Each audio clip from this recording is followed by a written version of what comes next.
Hello guys, welcome back to my YouTube channel. അപ്പോൾ ഇന്നൊരു recipe video ആണ് കേട്ടോ. അപ്പോൾ എന്താണെന്ന് അറിയണ്ടേ, പനീർ ബട്ടർ മസാലയാണ് ഞാൻ ഉണ്ടാക്കുന്നത്. ഇതിൻ്റെ ആദ്യത്തെ സ്റ്റെപ്പ് എന്താണെന്ന് വെച്ച് കഴിഞ്ഞാൽ പനീർ കുറച്ച് ചൂടുവെള്ളത്തിലിട്ട് വെച്ചിരിക്കണം.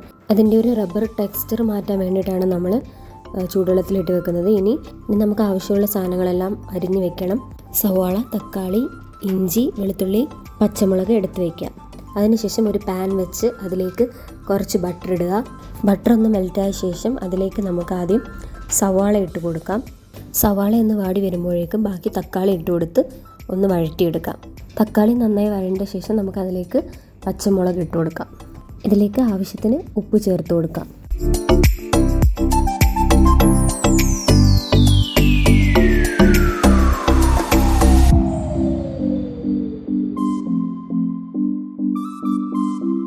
ഇനി ഇതിലേക്ക് കശുവണ്ടി കുറച്ച് ഇട്ട് കൊടുക്കാം. കശുവണ്ടി ഒന്നുകിൽ നിങ്ങൾക്ക് വെള്ളത്തിൽ കുതിർത്തത് ചേർക്കാം, ഇല്ലെങ്കിൽ ഇതിട്ട് നന്നായി വഴറ്റിയതിന് ശേഷം ഒരു 1/4 കപ്പ് വെള്ളം ഒഴിച്ച് അടച്ച് വെച്ച് വേവിച്ചെടുക്കാം.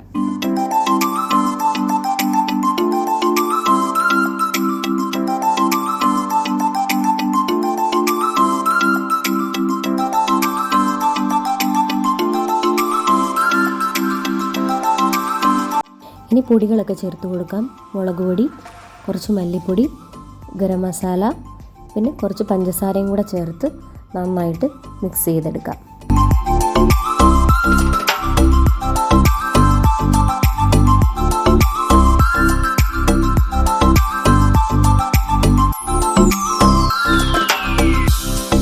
കുറച്ച് നേരം ഒന്ന് അടച്ചു വെക്കാം. ഇത് കരിയാതെ ശ്രദ്ധിക്കണം. പിന്നീട് നമുക്കിത് ചൂടാറാൻ വേണ്ടിയിട്ട് മാറ്റി വെക്കാം. ചൂടാറിയ ശേഷം മിക്സിയിൽ അരച്ചെടുക്കാം. ആദ്യം അരപ്പ് മാത്രം ഇട്ട് ജസ്റ്റ് ഒന്ന് അടിച്ചതിന് ശേഷം പിന്നെ വെള്ളവും കൂടെ ചേർത്ത് അടിച്ചെടുക്കാം.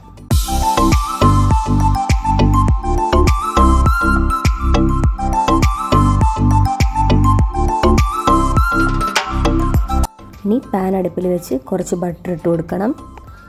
ബട്ടർ മെൽറ്റായ ശേഷം ഇതിലേക്ക് നമുക്ക് കുറച്ച് സാധനങ്ങൾ ഇട്ട് കൊടുക്കാനുണ്ട്. ബേ ലീഫ്, പട്ട, ഗ്രാമ്പു, ഏലക്ക, ഇതെല്ലാം കൂടി ഇട്ട് നന്നായിട്ടൊന്ന് മൂപ്പിച്ചെടുക്കുക. ശേഷം ഇതിലേക്ക് കുറച്ച് ജിഞ്ചർ ഗാർലിക് പേസ്റ്റ് ആഡ് ചെയ്ത് കൊടുക്കുക. ഞാൻ നേരത്തെ മാറ്റി വെച്ചിരുന്ന ജിഞ്ചറും ഗാർലിക്കും എടുത്തില്ല, അതിന് പകരം ജിഞ്ചർ ഗാർലിക് പേസ്റ്റാണ് ആഡ് ചെയ്ത് കൊടുത്തേക്കുന്നത്. ഇതൊക്കെ ചെയ്യുമ്പോൾ എപ്പോഴും തീ ലോ ഫ്ലെയിമിലായിരിക്കണം, കാരണം ചിലപ്പം ബട്ടർ കരിഞ്ഞു പോകാൻ ചാൻസ് ഉണ്ട്. എൻ്റെ ചെറുതായിട്ടൊന്ന് കരിഞ്ഞിട്ടുണ്ട്, പക്ഷേ ആ ഒരു ടേസ്റ്റൊന്നും കറിക്ക് വന്നിട്ടില്ല. എന്നാലും ചെയ്യുമ്പോൾ ഒന്ന് സൂക്ഷിച്ച് ചെയ്യുക. ഇനി ഇതിലേക്ക് നമ്മൾ അരച്ച് വെച്ച അരപ്പ് ചേർത്ത് കൊടുക്കാം. അരപ്പ് ചേർത്ത് കുറച്ച് വെള്ളം ഒഴിച്ച് ആ മിക്സിയും കൂടെ ഒന്ന് കഴുകി ഒഴിച്ചതിന് ശേഷം നന്നായി വഴറ്റി അടച്ചു വെക്കാം.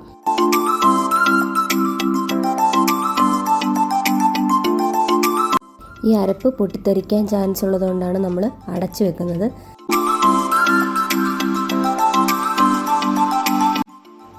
കറി നല്ലതുപോലെ തിളച്ച് എണ്ണ തെളിഞ്ഞ് വന്നതിന് ശേഷം നമുക്ക് നമ്മുടെ പനീർ ചേർത്ത് കൊടുക്കാം. പനീർ ചേർക്കുന്നതിൻ്റെ കൂടെ തന്നെ നമുക്ക് കുറച്ച് കസൂരി മേത്തി ഒന്ന് പൊടിച്ച് ചേർത്ത് കൊടുക്കാം. കസൂരി മേത്തി ഉലുവയുടെ ഇലയാണ്, അത് ഓപ്ഷണലാണ്.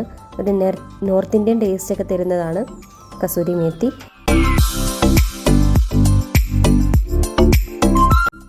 വീണ്ടും കുറച്ച് നേരം അടച്ചു വെക്കാം. പനീർ വേകാൻ അധികം സമയമൊന്നും എടുക്കത്തില്ല, അതുകൊണ്ട് ഒരു 2 to 3 minutes ഒക്കെ വെച്ചാൽ മതി. അതിനുശേഷം ഒന്നുകൂടെ എല്ലാം ഇളക്കി ഒന്ന് മിക്സ് ചെയ്തതിന് ശേഷം നമുക്ക് തീ ഓഫ് ചെയ്യാം.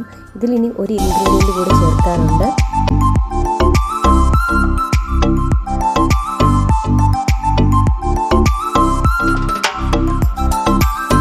അപ്പോൾ ഇതാണ് നമ്മൾ ആഡ് ചെയ്ത് കൊടുക്കാൻ പോകുന്ന അടുത്ത ഇൻഗ്രീഡിയൻറ്റ്.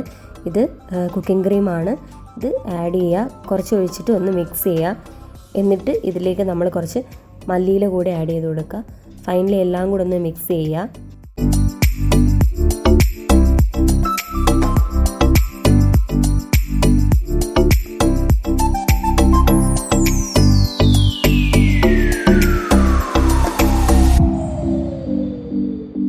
ലാസ്റ്റ് ഗാർണിഷ് ചെയ്യാൻ വേണ്ടിയിട്ട് കുറച്ച് ബട്ടറും കുറച്ച് കുക്കിംഗ് ക്രീമും കുറച്ച് മല്ലിയിലയും കൂടെ അതിൻ്റെ മുകളിൽ വിതറി കൊടുക്കുക. അപ്പം സ്വാദിഷ്ടമായിട്ടുള്ള പനീർ ബട്ടർ മസാല റെഡിയാണ്. എല്ലാവരും ട്രൈ ചെയ്ത് നോക്കുക, എന്നിട്ട് അഭിപ്രായങ്ങൾ പറയുക. Thanks for watching.